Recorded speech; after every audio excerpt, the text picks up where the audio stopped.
Pessoal, mais uma vez, boa noite. Em razão da falha da conexão, nós não tivemos a oportunidade de termos já o ingresso do professor Fred Didier. Mais uma vez, eu parabenizo a ideia e a concepção do projeto de extensão Abdecom em convidá-lo para participar de uma live e, acima de tudo, apresentar sua concepção sobre o processo civil na esfera consumerista. Boa noite, professor. Vou esperar que ele entre.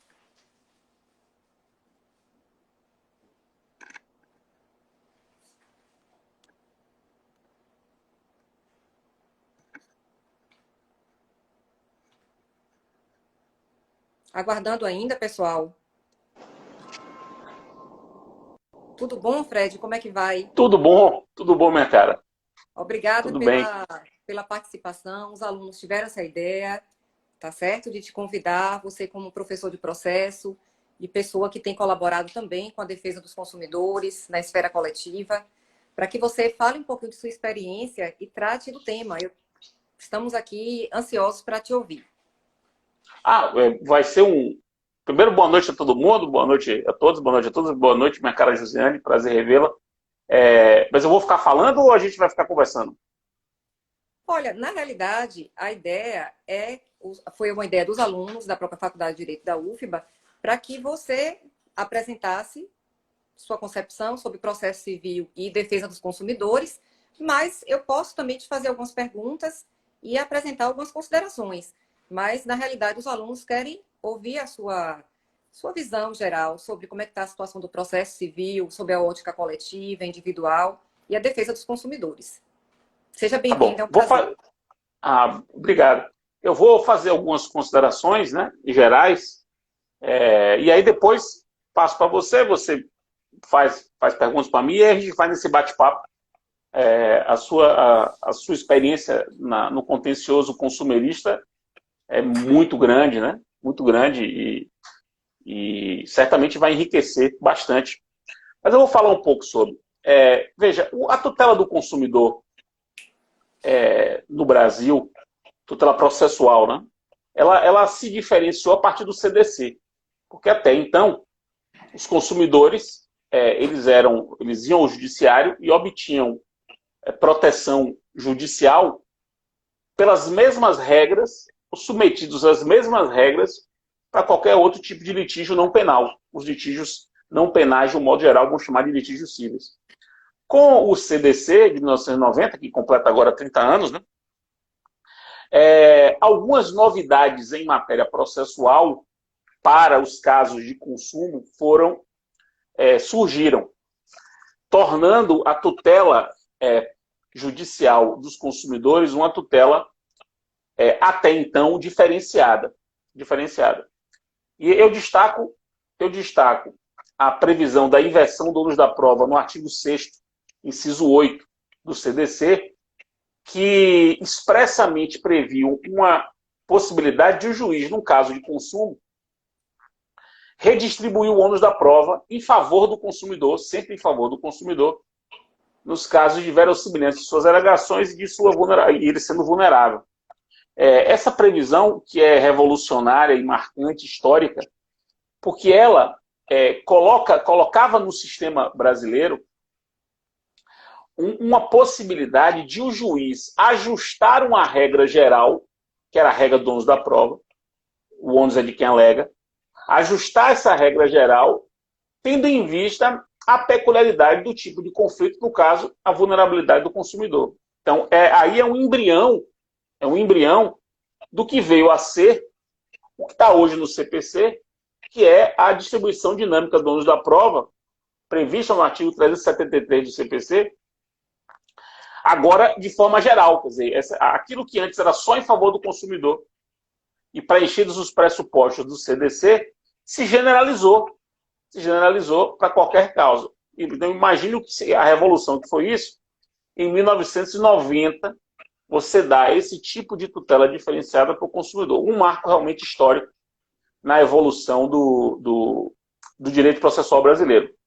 E o segundo ponto é que o CDC ele tem um pedaço dele, né, que vai do artigo 81 até o artigo 104, que é o pedaço dedicado a uma tutela processual das questões consumeristas, individual e coletiva. Individual e coletiva. Há elementos ali, nesse pedaço do CDC, que dizem respeito à tutela individual dos consumidores. Embora a gente não dê muita bola para isso, de um modo geral as pessoas não lembrem, porque esse pedaço do CDC acabou se notabilizando muito pelo que ele trouxe em termos de tutela coletiva, que é o objeto aqui da nossa reflexão. Ele se notabilizou por ser digamos assim, o complemento da Lei de Ação Civil Pública de 85, a Lei de 85. Vem o CDC de 90, e esse pedaço do CDC do 81 até o 104, ele complementa a Lei de Ação Civil Pública, formando os dois eixos, né? Ou formando o eixo do direito processual coletivo brasileiro, que todos sabem, é um eixo formado pela combinação da Lei de Ação Civil Pública com o CDC. Só que esse pedaço do CDC tem umas regras de direito processual que se aplicam ao processo individual do consumidor que eu gostaria de destacar, que eu acho interessante. Uma é a regra do artigo 88, que, de uma maneira técnica, pelo menos no meu modo de ver a técnica, diz que não cabe denunciação da lide em casos de consumo, remetendo ao artigo 13 do CDC, que é um artigo que cuida de responsabilidade solidária. E por que eu digo que é um problema de atecnia? Porque, rigorosamente, se o problema envolve solidariedade, não é caso de denunciação da lide. Denunciação da lide, ela não supõe solidariedade entre denunciante e denunciado. Denunciação da lide supõe que haja entre denunciante e denunciado um vínculo de regresso. E o denunciado não tenha, em relação ao adversário do denunciante, nenhum tipo de relação. No caso do consumidor, todos nós sabemos, a cadeia de fornecimento, todos que participam da cadeia de fornecimento respondem perante o consumidor. Portanto, se todos respondem, todos mantêm com o consumidor um vínculo. Esse vínculo é o vínculo de solidariedade. Portanto, o caso é de chamamento ao processo. E aí vem um ponto que eu gosto de destacar sempre. O que o 88 veda é o chamamento ao processo. Embora ele fale da denunciação da lide, o que ele veda é o chamamento ao processo, o que faz todo sentido. Porque o chamamento ao processo, ele foi pensado como um instrumento contra o autor. A denunciação da lide não é contra o autor. Não é contra o autor. Mas o chamamento ao processo é contra o autor. Porque o autor, podendo escolher 2 ou 3 para demandar, escolhe só um. Aí esse que foi escolhido, ignorando a vontade do autor, que não queria demandar contra os outros, traz os outros ao processo. Então, o chamamento ao processo é um instituto contra o autor. Então, a lógica do consumidor, do CDC, que era para proteger o consumidor, faz sentido que se proíba o chamamento ao processo. Denunciação ali não faz o menor sentido. Nem proibir, nem faz sentido a relação, a remissão que existe ali ao artigo 13, parágrafo único. Então, esse é um outro ponto que eu gosto de destacar. Um outro ponto que é interessante destacar nesse miolo aí do CDC é o artigo 101, inciso 1, porque o 101, inciso 1, prevê, o que à época também era uma coisa muito peculiar, uma competência relativa territorial em favor do autor. É o domicílio do autor poder ser o competente para a causa. Quando a gente sabe que a regra geral é que a competência territorial é o domicílio do réu. Mas como o autor ele é um hipossuficiente, um vulnerável, o legislador cria essa regra de competência em favor do consumidor. O que vai numa linha histórica de proteção do vulnerável. É o caso da competência pelo alimentando, em favor do domicílio do alimentando. É o que acontecia no CPC de 73, quando ele foi editado, que era a competência no domicílio da mulher, nos casos envolvendo questões de casamento, porque a mulher naquela época era uma vulnerável. Então foi nessa mesma linha. Que em 2003, quando veio o Estatuto do Idoso, o Estatuto do Idoso também foi nessa linha, né? Ele deu uma competência territorial no domicílio do idoso, para proteger o vulnerável. Esse é um ponto que as pessoas não lembram muito, mas é muito interessante. E o 101, inciso 2, o 101, inciso 2, também é muito interessante, porque aí sim ele traz uma hipótese de chamamento ao processo nova em favor do consumidor. E aí veja que coisa interessante, é um chamamento em favor do consumidor, que é a possibilidade de um fornecedor chamar o processo à sua seguradora em caso de ação de responsabilidade civil. E por que isso é em favor do consumidor? Porque amplia o polo passivo, claramente trazendo uma empresa que tende a ser solvente, que é a seguradora. Então é um ponto também que é interessante destacar. Mas tudo isso não tem a ver com a tutela coletiva. Tá? E aí, agora pegando o ponto da tutela coletiva. A proteção dos consumidores sempre foi o mote do pensamento sobre o processo coletivo. Quando se começou a pensar em processo coletivo, se pensava nos consumidores. Porque as relações de consumo, como são relações de massa, massificadas, os problemas coletivos aparecem a todo momento. A todo momento. Então vem o CDC e avança demais em relação à Lei de Ação Civil Pública ao criar, ou ao complementar o sistema de tutela coletiva no Brasil, trazendo como novidades, né, há 30 anos atrás, a definição dos direitos coletivos, que não havia, direitos difusos, coletivos, individuais, homogêneos, a previsão da tutela dos direitos individuais homogêneos, que era uma lacuna no nosso sistema e que o CDC veio e preencheu. O CDC cuida da reparação fluida no artigo 100, que é um instituto interessantíssimo, que não existia na Lei de Ação Civil Pública, e está lá. O CDC cuida bem da execução coletiva. O CDC prevê as convenções coletivas de consumo, que não eram previstas até então. E a grande sacada do CDC, o CDC no artigo 83, ele consagra aquele dispositivo que eu reputo um dos mais importantes em termos de tutela processual dos consumidores, que é que fala da atipicidade da tutela coletiva. Ou seja, a tutela do consumidor, a tutela processual do consumidor pode se dar por qualquer procedimento. Por qualquer procedimento. Então você pode pensar numa possessória em favor do consumidor, você pode pensar numa monitória em favor do consumidor, como pode pensar numa ação civil pública em favor do consumidor. Isso é uma regra muito importante.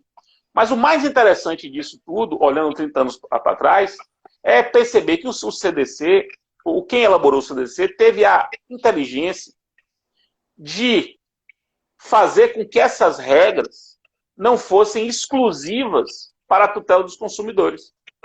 Elas formam um sistema de tutela coletiva para qualquer tipo de pretensão coletiva. Embora inseridas dentro do CDC, não são regras apenas para os processos consumeristas, embora sejam também para processos consumeristas. A coisa evolui. Estou fazendo um panorama, Josiane, para depois passar para você e aí a gente começa a debater. A coisa vai evoluindo, né? Porque aí os anos 90, que são os anos, por exemplo, Josiane é uma promotora dos anos 90. Josiane já é da geração que se forma sob a vigência do CDC. Muito diferente da geração do Ministério Público pré-CDC.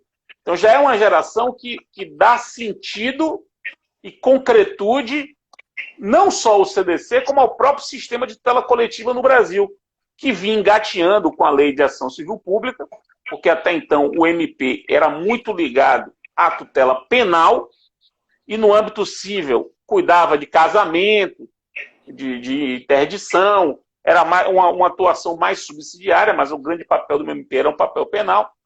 A partir de 85, ele ganha esse papel no âmbito civil muito grande. Com a Constituição de 88, isso fortalece. Vem o CDC, fortalece mais ainda. Mas aí só nos anos 90 é que isso se concretiza na prática, sobretudo depois da Lei de Improbidade Administrativa, que é de 92. Aí o que é que acontece?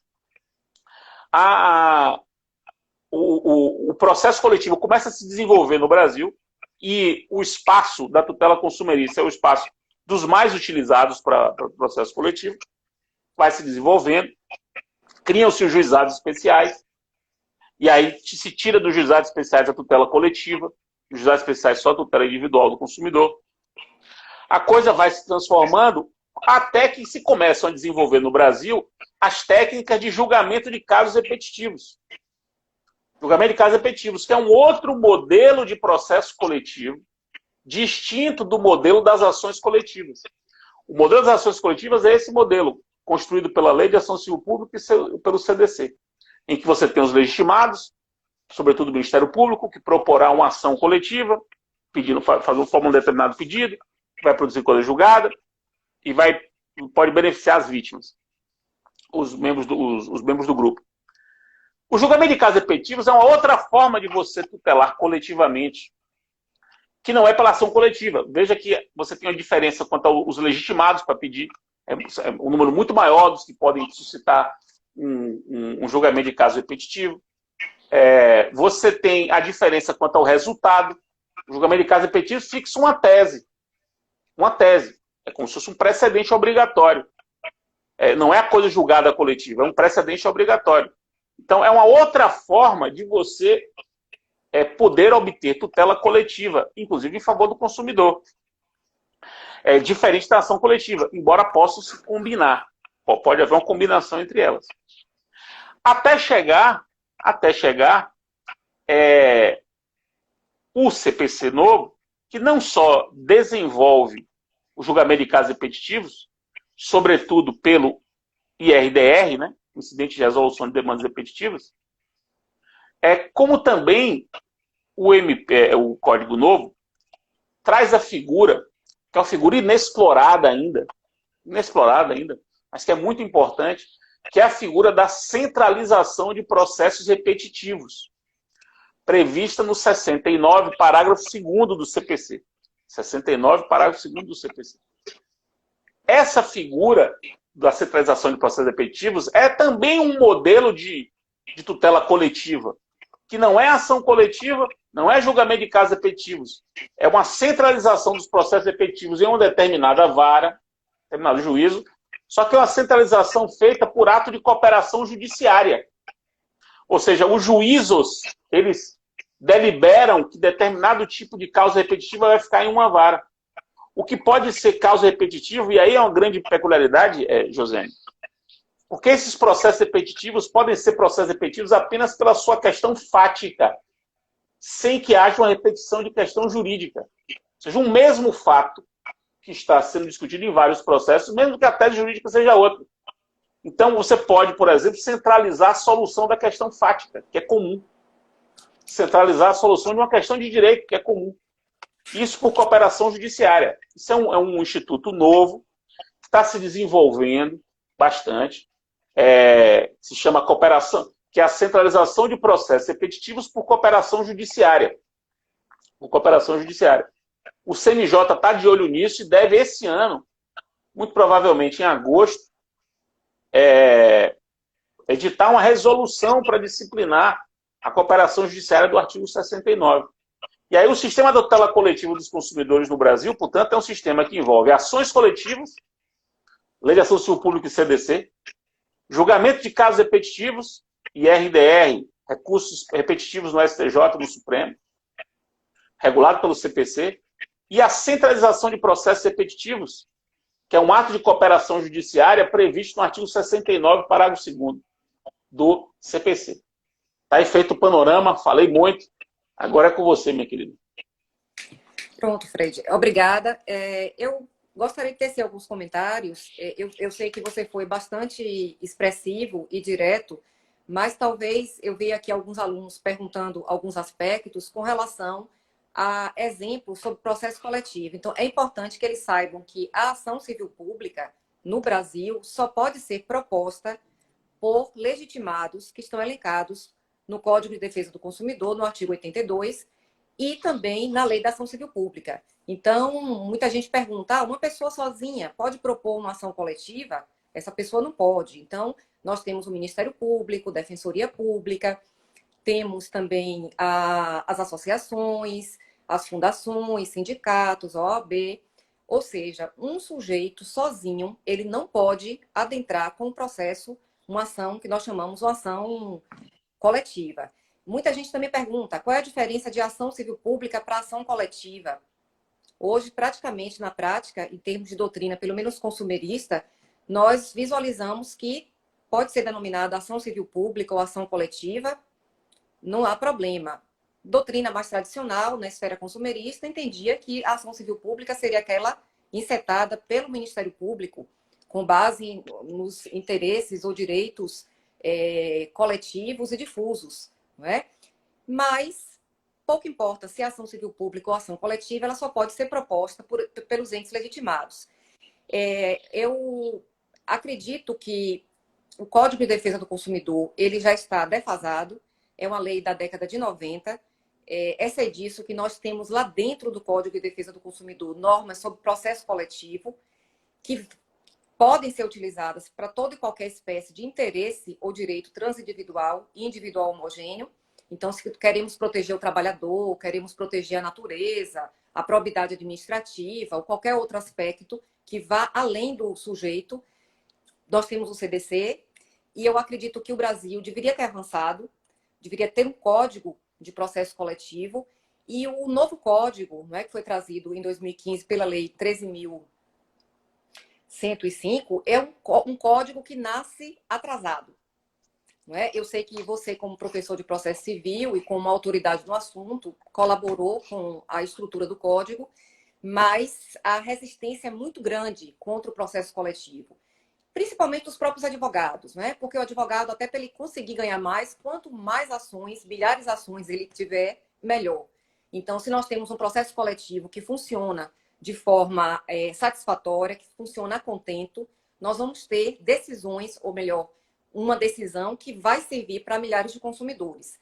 E aí, o que acontece? O Código de Processo Civil, ele nasce anacrônico, porque numa sociedade massificada, caracterizada por uma série de situações que são repetitivas, que são padronizadas, principalmente na esfera consumerista, nós temos um Código de Processo Civil novo de 2015, que vira as costas para o processo coletivo, é lamentável.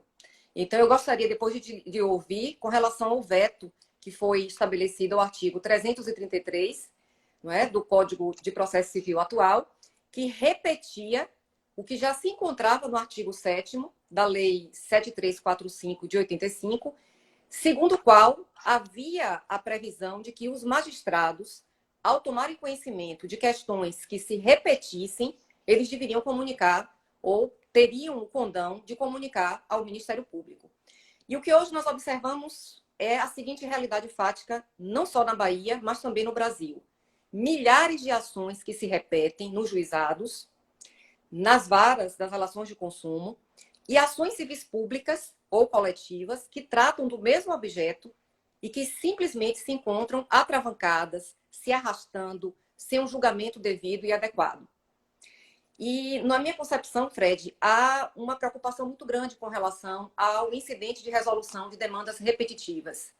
Porque é uma outra pergunta que eu te faço também. A primeira é sua opinião acerca do veto ao artigo 333 do novo Código de Processo Civil, porque aí terminou por fulminar com o processo coletivo dentro do Código. A segunda pergunta que eu te faço é: qual a participação do Ministério Público, tá certo? Como tem sido, dentro da sua visão e da sua experiência, no que concerne ao incidente de resolução de demandas repetitivas?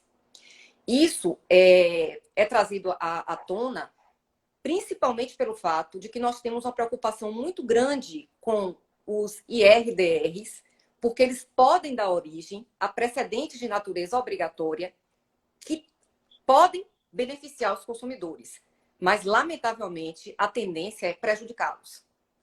Isso porque nós temos uma fragilidade muito grande dos consumidores no que concerne à esfera legislativa, à esfera judicial. As grandes empresas, elas são representadas por escritórios de grande porte, famosos, escritórios que vão à luta e conseguem o atendimento junto ao Congresso Nacional, junto aos tribunais superiores, né? Superior Tribunal de Justiça, Supremo Tribunal Federal e os tribunais também estaduais. Já os consumidores, eles não têm essa força, são desorganizados, nós temos poucas associações que defendem os consumidores de forma profícua E se nós tivermos um precedente obrigatório em um IRDR, como se observa, por exemplo, com o que foi suscitado recentemente no Ceará e no Piauí, e na Paraíba, pelo Banco Itaú, com o objetivo de fazer com que contratos subscritos por analfabetos, não somente analfabetos, pessoas verdadeiramente analfabetas, mas pelos analfabetos funcionais, aqueles que sabem assinar o nome, mas não conseguem fazer a leitura do contrato, esses contratos, se esse RDR passar, eles serão válidos. E aí a grande preocupação é, o IRDR é um instrumento interessante? Sim.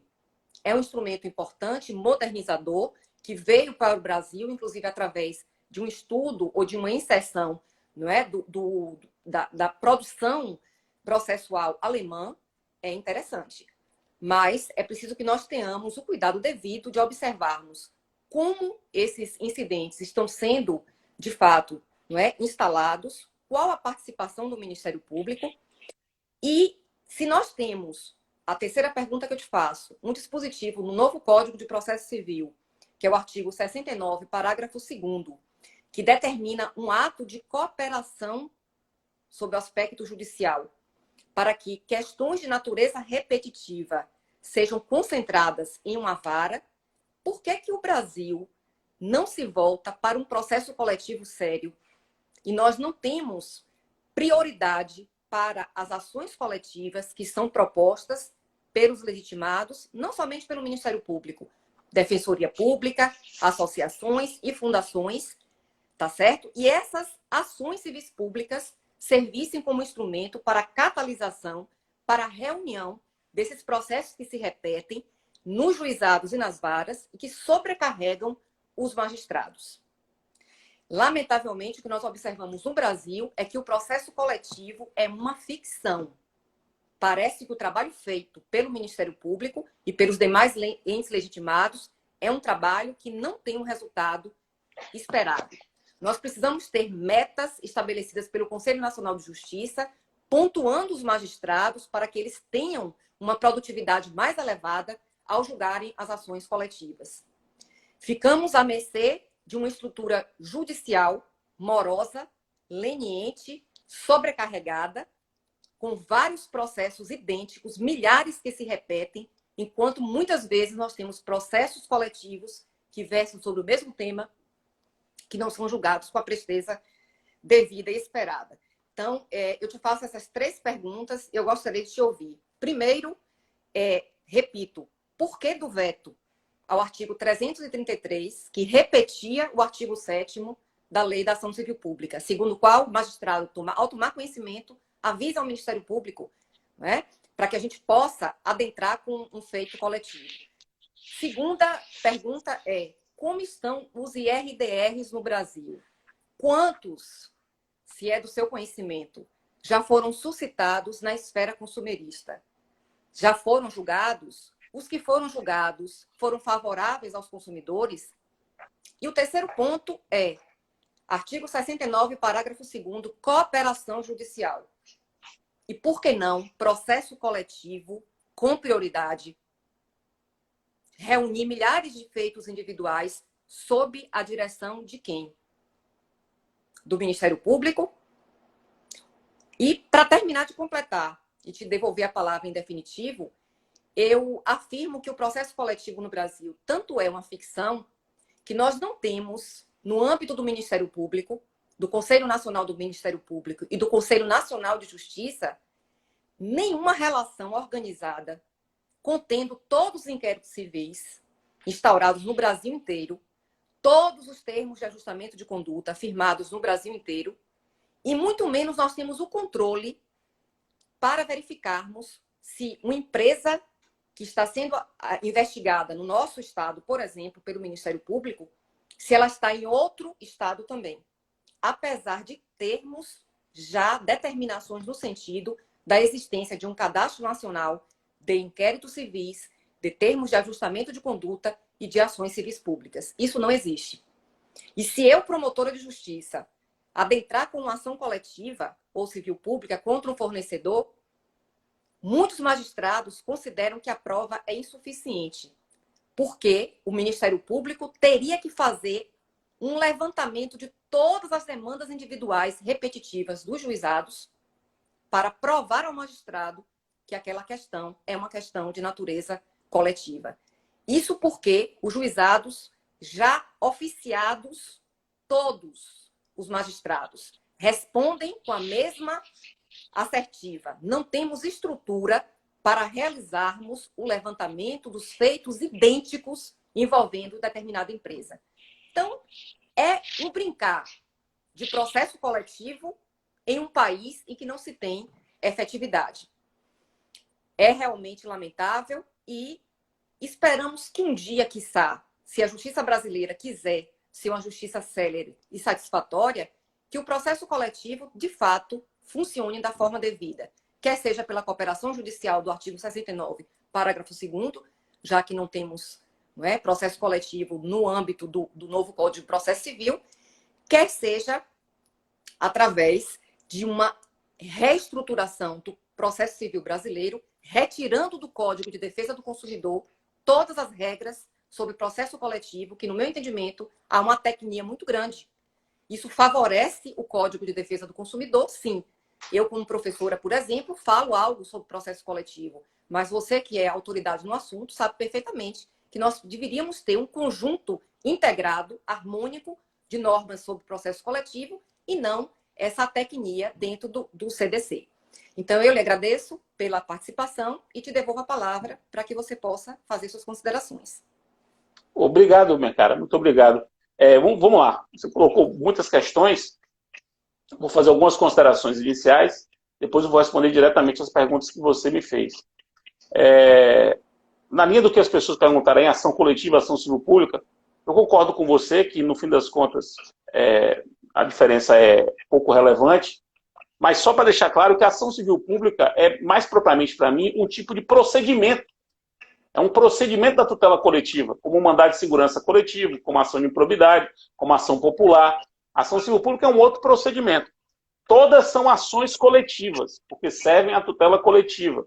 A ação civil pública é uma dessas ações coletivas que se caracteriza, regulada pela Lei 7347 de 85.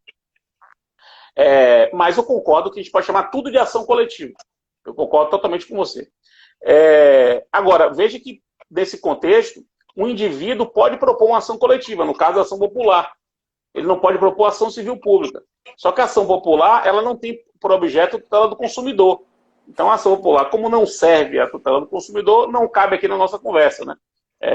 Embora, teoricamente, você possa permitir uma ação coletiva proposta por um indivíduo. A gente tem uma divergência aqui, minha querida, de ponto de vista.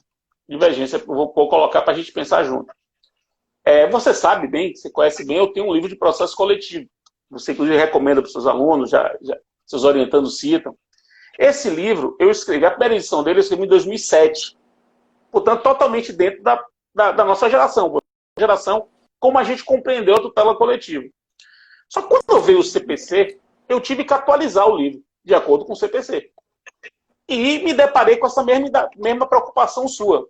Eu acompanhei o processo de formação do Código, fiquei lá 3 anos no Congresso Nacional acompanhando, e realmente não havia um capítulo do Código dedicado ao processo coletivo, por algumas razões históricas. Uma delas é que, se tivesse um capítulo do processo coletivo, como o projeto de lei para a nova lei de ação civil pública tinha acabado de ser arquivado, depois de tinha sido arquivado o projeto.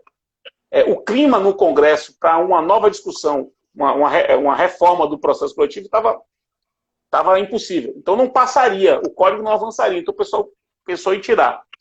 Só que, aí veja, vamos lá, o código é aprovado, eu vou atualizar meu livro e começo a examinar o meu próprio livro a partir do código com essa premissa de que o CPC não tratou do processo coletivo.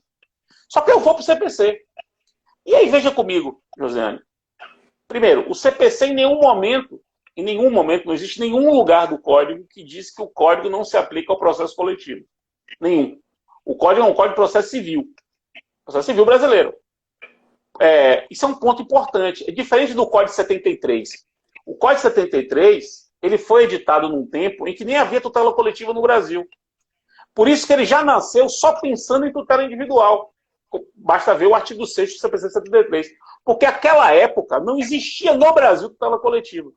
Então ele já nasceu só para aquilo que existia, tutela individual. Esse código não. Esse código, ele já nasce num tempo de tutela coletiva e ele não se aplica só à tutela coletiva. Não tem nenhum lugar do código, nenhum. Portanto, todo o código pode ser utilizado para tutela coletiva. E não é por acaso que se usa tanto. Se usa distribuição dinâmica, se usa negócios processuais, se usa contraditório, normas fundamentais, as regras sobre prova. Toda parte, todo o código pode se aplicar ao processo coletivo. Mas tudo bem. Mas vamos lá. O código expressamente regula o problema que você mencionou bem, que é o problema dos litígios de massa. O código cria um sistema de julgamento de casos repetitivos muito complexo e sofisticado, que é uma forma de você tutelar os problemas de massa por um instrumento que não é o da ação coletiva. Portanto, fecha o sistema. O mundo todo, quando pensa em processo coletivo, ele vai combinando dois modelos de processo coletivo. O modelo das ações, que é um modelo em que todo mundo faz parte do grupo necessariamente, mas só se beneficia do grupo, como regra. E o modelo de julgamento de casos repetitivos, que é um modelo em que a pessoa só faz parte do grupo se propuser a ação. É um outro modelo. Então você combina esses dois modelos. O código se preocupou com isso. O código trouxe o artigo 333 que você mencionou, e aí eu já respondo uma pergunta sua. Perceba, Josiane, que essa regra do artigo 7º da Lei de Ação Civil Pública que você mencionou, ela está no código. Ela não estava no 333. Ela está no código no artigo 139, inciso 10.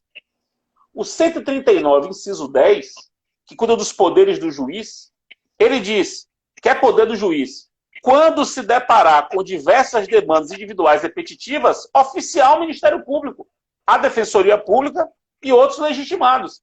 Aquela regra do artigo 7º da Lei de Ação Civil Pública, a gente trouxe para cá, inclusive quem fez isso fui eu. Eu peguei o artigo 7º e trouxe para cá, ampliando para todos os legitimados. O 333 cuidava de uma outra coisa. Eu vou lhe explicar a história do 333.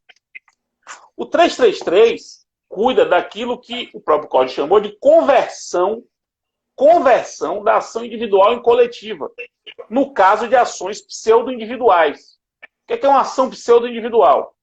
É aquela em que o sujeito pede algo e o resultado favorável a ele necessariamente beneficia a coletividade. Necessariamente. Exemplo, o sujeito quer que um determinado clube deixe de fazer barulho, porque ele é vizinho do clube e aquilo está incomodando. Ele pede como indivíduo, como vizinho, pede para parar o barulho. Só que o barulho é poluição sonora. É uma questão ambiental. Se o juiz determinar que pare o barulho, vai parar o barulho para todo mundo. Necessariamente, não tem como parar o barulho só para ele. Então, é uma ação individual cujo benefício é coletivo. Essa é a ação pseudo-individual. Para esse tipo de caso, o 333 previu o seguinte: juiz, como essa ação, embora individual, beneficia a coletividade, converta em processo coletivo. Converta.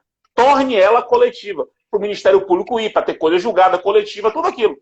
Então é uma coisa mais do que só comunicar para que o MP proponha uma ação coletiva. Não. É converter a ação individual em coletiva. Isso foi vetado. Josiane, eu passei 2 anos negociando o 333 na Câmara. Perceba que o 333 tem 10 parágrafos. Cada parágrafo daquele era uma negociação que a gente conseguia. Eu negociava, avançava e conseguia o consenso. Consegui o consenso na Câmara, sem nenhum pedido de destaque para tirar, nenhum. Passou na Câmara. Foi para o Senado, não teve nenhuma emenda supressiva no Senado, nenhuma emenda no Senado para tirar o 333. Já era um consenso. Chegou, Dilma vetou. O que Dilma vetou? Pressão da advocacia. Só. Não havia argumento técnico para isso. Só que eu queria dizer isso porque a sua preocupação ela pode ser minimizada porque o artigo 7º está no 139, inciso 10, como dever do juiz. Agora, a conversão da ação individual em coletiva, essa acabou não passando. Essa acabou não passando por essas razões. Nada obstante, tenha gerado muita discussão interessante no código. Um outro ponto que é importante dizer é o seguinte: o CNJ está discutindo o processo coletivo mais seriamente agora. Eu, inclusive, fui designado pelo CNJ no grupo de trabalho do CNJ de processo coletivo, que começou em outubro do ano passado. E vai terminar agora, 21 de julho, semana que vem, o grupo de trabalho entrega. E vai entregar o seguinte: serão entregues uma minuta de recomendação, e essa recomendação é uma recomendação, Josiane, que pode ajudar muito o aprimoramento do processo coletivo, porque é recomendar aos juízes coisas que os juízes já podiam fazer, mas que talvez não percebessem. Sobretudo, o saneamento do processo coletivo, que no meu modo de ver, o 357 do CPC, que cuida do saneamento, e que o parágrafo 3º expressamente menciona saneamento em casos complexos, o que serve exatamente à tutela coletiva. É um dispositivo fundamental.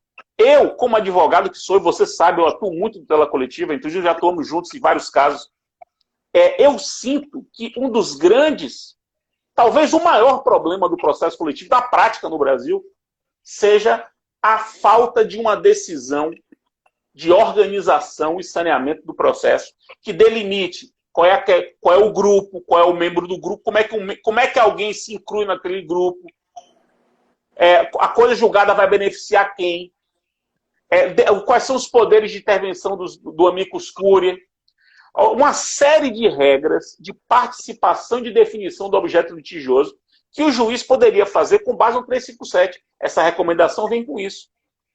E se discute no CNJ também uma minuta de um projeto de lei de reformulação da tutela coletiva. Isso que você falou. Eu mesmo estou participando desse grupo e fiz um projeto. Eu apresentei uma proposta, um projeto de 40 artigos, debatido com vários especialistas. Não deve ser o projeto que o grupo de trabalho vai apresentar, não deve ser, mas a gente fez, e está aí. Agora tem um material pronto, qualquer debate que se comece, e aí, minha cara Josiane, é um texto para trazer para o século XXI. Agora, então, explicando um pouco esse contexto, se liguem agora, esses atos do CNJ que vão sair sobre tutela coletiva, que podem ajudar muito, muito o desenvolvimento da tutela coletiva no Brasil. Sobre as suas considerações a respeito da efetividade da tutela coletiva no Brasil, evidentemente, o meu lugar de fala é diferente do seu. Você vive intensamente isso pela perspectiva ativa, né? E eu vivo bem isso pela perspectiva passiva da tutela coletiva. E estou em alguns processos coletivos no Brasil, em vários estados, em que eu vejo, não sei se é porque a minha amostra é uma amostra diferente, é uma amostra menor, mas muito, digamos assim, selecionada, eu vejo o Brasil, por exemplo, tendo construído uma solução coletiva para o caso de Mariana, o maior problema ambiental mundial, o maior case, é o maior case jurídico do mundo. Sem exagero, é o maior case jurídico do mundo, estudado por estudiosos de administração judiciária, contencioso de massa. São 90 ações civis públicas, são 60 mil processos individuais. Tudo isso envolvendo o mesmo tema. E o que se fez ali com os TACs e com a ação civil pública não é brincadeira. São mais de 300 mil pessoas indenizadas em 4 anos e meio do acidente. 300 mil pessoas indenizadas, fora todos os programas de recomposição ambiental, recomposição cultural, recomposição social, que estão em andamento. E vão demorar para acabar, são muitos, não acabaram ainda não.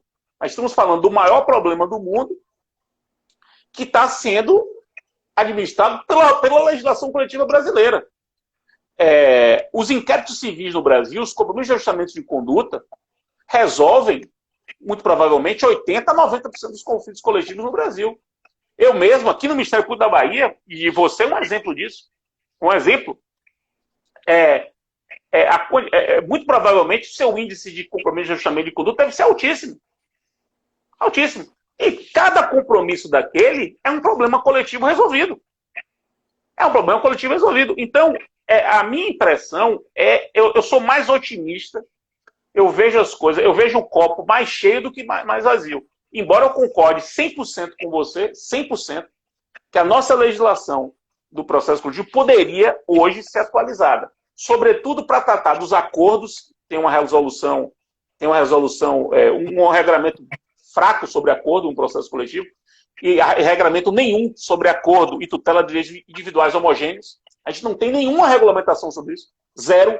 E é um problema. Vejo o caso dos planos econômicos. Que ali era um acordo envolvendo direitos individuais homogêneos, sim, que a gente tem algum tipo de diretriz. Eu acho que falta isso. Falta resolver questões sérias de competência. Falta resolver questões dos fundos. Para mim, isso é um grande problema. Os fundos da tutela coletiva. O saneamento tem que ser aperfeiçoado. A participação de terceiros tem que ser aperfeiçoada. Tudo isso. Mas a nossa legislação hoje, a mim me parece, ela tem, sobretudo depois do Código, sobretudo por conta do 139, inciso 4 do Código, que para a tutela coletiva é fundamental, porque ele cria a tipicidade da execução, sobretudo por conta do 190 dos negócios processuais coletivos, que o CNMP já permite desde a resolução 118 de 2014. Então a gente tem uma visão um pouco diferente. E para responder sua última pergunta, eu acho que a última é a do MP e o IRDR. Veja bem, o IRDR é provavelmente o instituto do Código que mais pegou na prática. É muito provável, eu tenho quase 100% de certeza, Josiane, que não há nenhum tribunal de justiça no Brasil que não tenha um IRDR instaurado. Julgados já foram vários. Recomendo a leitura. Isso está na rede. Se você jogar na rede, você vai ver. Inclusive do jeito que você quer, que é por tema. Observatório do IRDR da USP. Faculdade de Ribeirão Preto. A USP de Ribeirão Preto. Que tem um grupo de pesquisa comandado por Camilo Zufelato, que estuda muito tutela coletiva. Ele montou um grupo de pesquisa chamado Observatório dos IRDRs. Ele fez um mapa de todos os IRDRs do Brasil, o estágio que estão, o tribunal, se já foi julgado, se não já foi julgado, e o tema. Esse relatório está na rede, você pode ver lá se tem consumidor ou não. Eu não me lembro, eu não atuei em caso de consumidor estrito.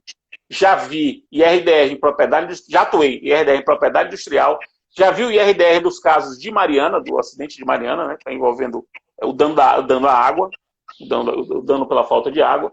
É um consumidor lato sensu, e já foi julgado. Agora, o que eu percebo, e eu acho que você tem um pouco de razão, quando diz que o IRDR tem um perigo de os litigantes habituais atuarem mais fortemente nos tribunais, concordo com você, acho que essa é uma observação boa, e pesquisa já vem demonstrando isso. Agora, qual o problema? E é uma coisa que eu já falei para o Ministério Público várias vezes. Sempre que eu sou chamado para falar nas escolas do Ministério Público, eu digo, o Ministério Público tem de colocar o IRDR no seu cardápio, no seu repertório, na algibeira. O Ministério Público se acostumou com a ação coletiva apenas, de propor ação coletiva, e ignorou o IRDR. Quer dizer, ignorou que o IRDR é um instrumento que o MP pode propor e que o MP necessariamente atua. O MP necessariamente ele é sujeito obrigatório de qualquer IRDR do Brasil. Então o papel dele, como sujeito indispensável na tutela coletiva brasileira em relação ao IRDR, é propor quando for o caso, e aí é uma questão de estratégia. Talvez, Josiane, em algumas situações seja mais interessante para você propor um IRDR do que propor uma ação coletiva. Você encontra dificuldade para julgar, para instruir, como você bem colocou. O IRDR já vai direto no tribunal. Pode ser que, por um contexto específico do tribunal, naquele momento, seja mais interessante para o Ministério Público propor um IRDR. Mas, Fred, diga. Só uma observação. Há uma grande preocupação. O Ministério Público, em feitos judiciais individuais, consumeristas, ele só atua quando houver incapazes. Mas no IRDR não. No IRDR ele atua sempre. Qualquer um. Mas 100%, preste qualquer um. atenção, mas observe, quando alguém suscita o IRDR, o Ministério Público tem que se manifestar. Mas para o Ministério Público suscitar o IRDR em feitos individuais, consumeristas, o Ministério Público só vai ter uma concepção de que há repetição de questões quando envolver incapazes. Mas aí é uma questão de gestão, né? Porque, veja bem, você que é da promotoria do consumidor, você tem um panorama do que está acontecendo, até porque você recebe isso. Você sabe que já foram ajuizadas um bom número, você não sabe o número de ações certo, mas sabe que um bom número de ações são ajuizadas. Esse tipo de gestão da informação, o MP tem que ter. O MP tem que ter um gestor da informação para que o procurador de justiça, mesmo não tendo intervindo no caso individual, se ele tem a informação de que há casos pendentes e múltiplos, ele pode suscitar. Mesmo que ele não faça parte desses casos. Mas aí é uma questão de gestão do próprio Ministério Público, um compartilhamento de informações entre a primeira instância e a segunda. Deve ter os Ministérios Públicos, eu não entendo disso, você pode me dizer melhor, mas deve haver núcleos de tutela coletiva nos Ministérios Públicos. E esse núcleo, pelo menos eu me lembro quando eu falei para alguns ministérios, eu já falei sobre isso, eles me disseram, não, o núcleo é o núcleo para propor ação civil pública. Aí que está o problema. O núcleo não pode ser para propor ação civil pública, o núcleo é para tutela coletiva, que envolve política de TAC, política de ação civil pública e política de RDR. Essa visão que tem que ampliar, no meu modo de ver. E veja, meu lugar de fala é de advogado. Então, evidentemente, você leva isso em consideração. Mas vendo como o réu da história, né? Vamos colocar, eu sou advogado do réu da história. Então, vendo como o réu da história, o que eu sinto, eu percebo, a falta é isso, é uma falta de percepção de que o Ministério Público da tutela coletiva não é só para a ação civil pública. O feixe é maior. Inclusive o 69, parágrafo 2º, que eu inclusive mencionei, você vê que na minha primeira exposição eu mencionei. Ele é um instrumento de tutela coletiva, e veja, Josiane, que coisa interessante, ele é um instrumento de tutela coletiva que pode ser feito em primeira instância. Em primeira instância. Por cooperação judiciária. Então você pode pegar, por exemplo, as varas de consumidor, num lugar que tem a vara de consumidor, as varas de consumidor podem fazer uma concertação e definir que determinada questão repetitiva, ela vai ficar concentrada em um juízo. Ele vai ser o juízo que vai definir, vai resolver aquela questão. Isso por ato concerto. Eu publiquei, não sei se você viu esse livro, eu publiquei esse livro esse ano, Cooperação Judiciária Nacional. Fiquei 2 anos refletindo sobre isso, José. 2 anos para escrever esse livro de 100 páginas, porque a riqueza do 69 é muito grande. E está vindo resolução de cooperação judiciária aí pelo CNJ. Está vindo. Fred, sabe o que é que a gente poderia fazer? Poderíamos pensar para o segundo semestre, conversar com o pessoal da BDCOM, para a gente pensar em fazer um seminário online sobre essa questão da cooperação judicial e o processo coletivo. O dia que você quiser. Assim, esse tema é um tema que mora em meu coração. Na realidade, quem está ouvindo a gente, parece assim, aqui é o Ministério Público, aí é o advogado do fornecedor. Mas, para você, gente, o pessoal que está assistindo, professor Fred tem sido, na realidade, um parceiro do Ministério Público. Nós temos, tá certo? Vários termos de ajustamento, termos de acordo. Então, assim, é um advogado que, apesar de estar do lado do fornecedor, está junto com o Ministério Público para tentar melhorar e, sabe, Fred? Então, assim, eu questiono muito, porque eu acho que tem essa visão, né? Muito assim, o novo CPC não trouxe uma estrutura voltada para ação coletiva, mas eu sei que os instrumentos são passíveis e o Ministério Público precisa se modernizar. Tá certo? Eu vou te devolver a palavra para você finalizar, porque tá já 2 minutinhos para acabar. Mas não, beleza. Foi ótimo, né? Muito obrigado aí pelo debate, foi excelente. Espero que o pessoal tenha gostado. E vamos marcar outros aí, podem contar comigo. Tá certo, muito obrigada. Valeu, até mais. Tchau, boa noite. Para você também. Valeu.